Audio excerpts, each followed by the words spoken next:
Hello, this is Old School from WhatTheBuck.net. Breaking news out of Tampa, though not necessarily breaking this morning. It happened yesterday evening. Buck fans were made aware of it through one Buck Club announcement. Adam Schefter broke it first, I believe, and then the team confirmed Gaines Adams, number 4 overall pick of the Buccaneers a couple years ago, has been traded to the Chicago Bears for a second-round pick.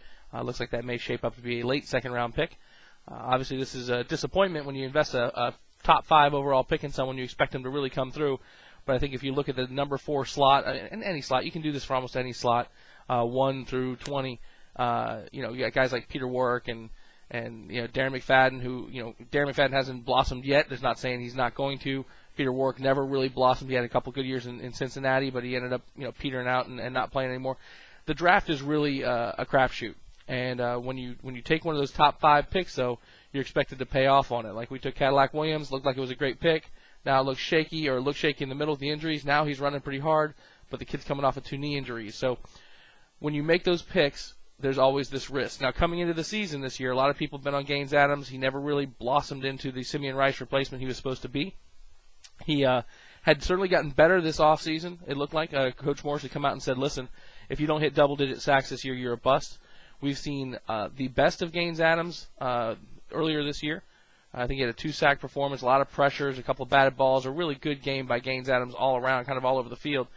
We've seen the worst, where you might as well have not had him in the lineup because no one ever mentioned his name. He got completely swallowed up and was completely ineffective. Now, the message that this does send, and this was articulated very well, atypically by our local beat writers, etc., was that the regime is not above or below or whatever you want to use as a reference, getting rid of anybody, right? If you're not performing, your butt's on the line. Now, fortunately, in this case, we had a willing suitor in Chicago who's lost some defensive linemen to injury, needed some help.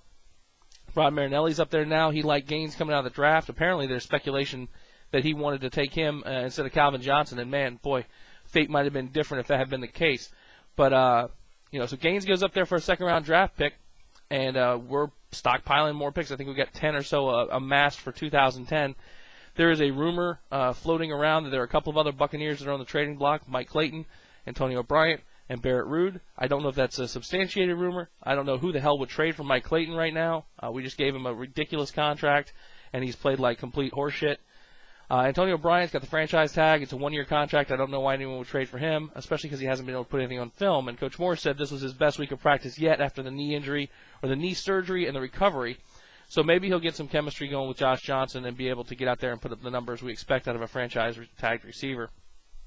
Barrett Ruud is the one that kind of raises the hackles of some of the Bucs fans down here. He's our perennial leading tackler. My opinion has been and continues to be that Barrett's a good guy, but Barrett's not doing what he needs to do in this particular defense. He's making most of his tackles downfield, 5 or more yards downfield. He's not in there making splash plays. He's never been a particularly good blitzer, and now his pass defense has kind of suffered. I don't think Barrett's happy he didn't get the long-term contract in the offseason he wanted. I think he feels wronged, and maybe that's going to be reflected in his play. I'm not quite sure, but the team certainly has sent a message. If you want out of Tampa, there is a way to go. That is to perform well enough to make market value, and then you'll get moved. So that's the latest news from here. There's a couple of other speculations that are going around, which is that we're not done in the trade market. Guys like Aaron Campman up in Green Bay who are unhappy after the switch to the 3-4 defense, solid performer.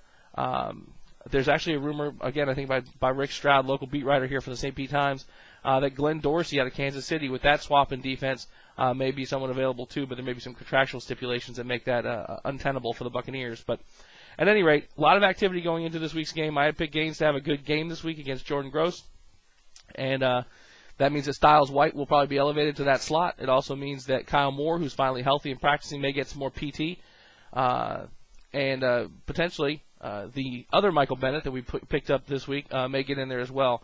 Now, Styles over on that side is going to perform better. That's his natural position. That was actually a problem we had with staffing because that's his normal spot where Gaines played. Now, hopefully that'll put a fire under Styles' ass, and we can see some good play from him. So, anyway, that's the update from Tampa. That's the rationale. I'm not crying about it. I think we got beyond market value for Gaines.